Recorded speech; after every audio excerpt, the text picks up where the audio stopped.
So let's get started with Regenerative Healing Factor. An ability so common and thought of that is oftentimes dismissed and overlooked when shown, users of this power can heal rapidly from any physical injury. I know I shouldn't have to do this bit, but wait, what was that? Did I hear someone ask what healing is? No? I could have sworn I did. Is it you? Yeah, you. All the way in the back. Well, I'm glad you asked, person I just made up. Healing is the process of restoring the health of an unbalanced, diseased, damaged, or unvitalized organism. We all know that healing involves the repair of living tissue, organs, and the biological system, with the end-all be-all goal of regenerating or healing is for the healee, the person being healed, to lead a normal existence after the damage is done. I mean, now we know that humans naturally have the ability to heal themselves from most forms of damage and infection, but it wasn't always that way. I mean, technically speaking, we've always had the ability. Nothing near what we've seen in popular culture, but the capability to do such hasn't changed or gone away. And the knowledge of us being able to self-repair hasn't always been something that we have been aware of, let alone have the intimate knowledge of that we do now. The first humans were victims to not only just predators and disease, but ignorance more than anything. And unfortunately for us, human history is a history of trial and error, pain and hardship that we as a species had to grow, develop, and overcome in order to survive. This led us down many different paths of belief and discovery in search of an explanation, starting with legends and myths of a Greek god who was cursed with immortality, and in his imprisonment was set upon and attacked by an eagle that devoured his liver. That sounds harsh and extremely painful, but the wonder, however messed up, came from how that same organ that was ripped and torn to shreds grew back. And not just the organ, but the flesh surrounding it as well. An astounding feat. We humans look to this example, and this is where we got our first concept, in some cultures, of a regenerating healing factor, although it didn't have such a catchy name at the time. But it didn't stop there. Being fascinated with the concept of healing from wounds, we prayed to various deities of vitality and life. Whether it was Asclepius, the Greek god of healing and medicine, or even a being who healed a severed ear, these stories and their grandiosity have distracted us from the more humble origins of regular humans, cleaning flesh wounds, covering them in herbs and medicine to aid in their regenerative healing process. Which, if you like to think about it like that, doesn't sound all that impressive. But I can prove you wrong on that. Something that we take for granted until we're no longer able to. The process of healing and regenerating from a wound, infection, or disease is nothing to scoff at. Not just because the process of cell replacement is long, complex, and difficult, but because if any of the steps are interfered with, no healing can be performed. Well, it can be performed, just not executed. With the assistance of the P21 gene, a gene that has been discovered to play a massive role in being a regulator of cell progression, and the process of mitosis, where old necrotic cells are replaced by new cells, numerous phases of the healing process exist. Starting with the clotting phase, where the infection is reduced and the wound is sealed. It's later followed by the inflammation phase. This is the process where the damage or infection is halted and or nullified, usually seen as swollen or puffy parts of the body that sometimes appear to be red in color due to the blood being rushed to this area. This is immediately followed by the proliferative phase, where the wound is filled and strengthened, and then finished by the maturation phase, where the excess material is removed and the wound settles, oftentimes replaced by scar tissue. Users of this ability are displayed in many different ways, being an extremely popular and well-known ability. The concept of healing will never go away, as this ability and life go hand in hand. Humans as a whole are bogged down by limitations, and that brings fear and uncertainty.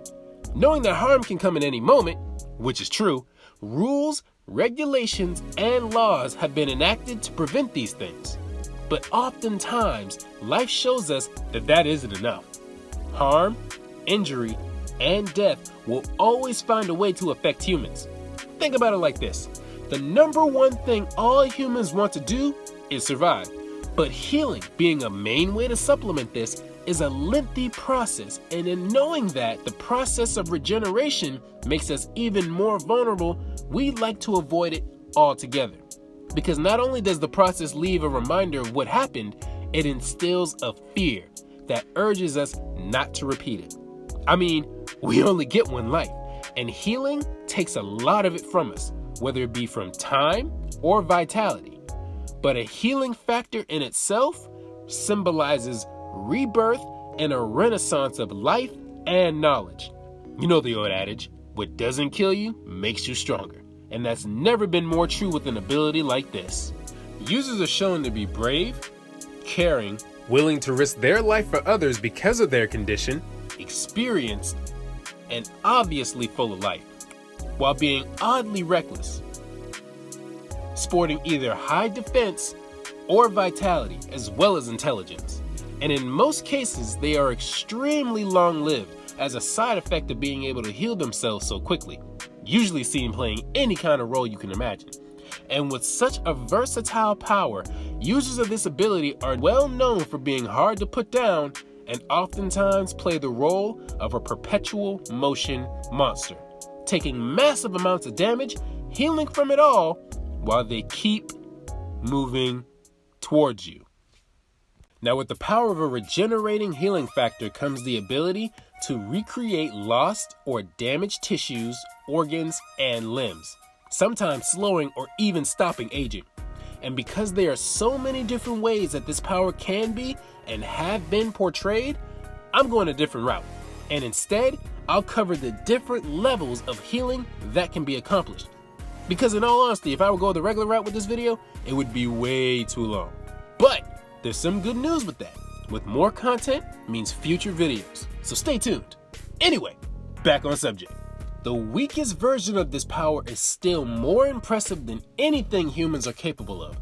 Type 1 users are able to heal, but may have a condition or a severe limitation to this ability.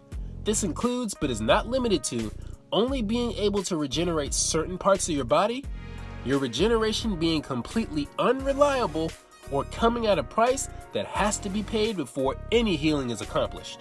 The next rung on the ladder would be Type 2 users. These users are able to heal minor wounds such as cuts, bruises, and light burns faster than normal, able to recover from minor to moderate blood loss pretty easily. While critical wounds may close up faster, lost limbs, organs, and damaged nerves can't be regenerated. Next, we have Type 3 users. External wounds, including fractured bones and deeper burns, may heal at an accelerated rate, and disregarding severity, cellular and genetic damage are reduced, giving the user a longer lifespan. Lost limbs and damaged organs, however, can be healed and regenerated, but it may take time unless the damage is too severe. But nerves will remain damaged. And oddly enough, since tumorous cells are living cells, this may cause them to multiply as a side effect, and this side effect will apply for every category moving on. While Type 4 users heal minor wounds and injuries near instantly, lost limbs will be completely regenerated, damaged nerves will be healed to a certain extent, and cellular breakdown is drastically reduced, if not completely halted, granting decelerated aging or near eternal youth. Healed wounds produce no scars, making them immune to diseases or intoxicants. Their healing strength is so powerful, their blood is able to cure or heal others, and the only way to put these people down would be severe damage to the head. Now we get to the good part. For Type 5 users, their cellular regeneration and rejuvenation would be so powerful, the user would be close to true immortality. Brain cells and nerves can be completely repaired to the point of keeping their mind intact. And because of that, decapitation is not as effective, as the user can just reattach their heads. They are immune to contaminants, and the user does not age or lose their prime. Tumorous cells are restored to healthy forms, and the only way to kill the user effectively is to attack faster than the user can regenerate. Type 6 users can regenerate all bodily damage on an ultimate scale. Decapitation no longer serves any purpose, as the user can just grow a new head or body. It is impossible to exhaust or permanently injure the user no matter the speed of attack. And removing the user's soul or erasing their physical presence is the only way to effectively eliminate them. While Type 7 users are near God level, who can regenerate anything and everything on a near absolute level, with the only method to kill the Immortal is to first find a method to negate regeneration. And last, but certainly not least, Type 8 users are able to regenerate if their body and soul are completely destroyed. This is essentially being caught in the cycle of eternal rebirth. Their physical, mental, spiritual, temporal, and conceptual states will always come back. They cannot be erased, nullified, or banished in any way. Whew! That's a mouthful, isn't it? Kinda scary, right? I mean, Type 1 through 4 seem easy enough to deal with, but when you get to Type 5 through 8, I think that's enough to make anyone tap out.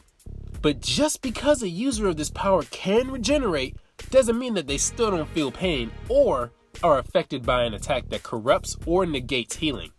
And depending on the source of where your regenerative healing factor comes from, you still might need to replenish your energy supply, in whatever form that comes in.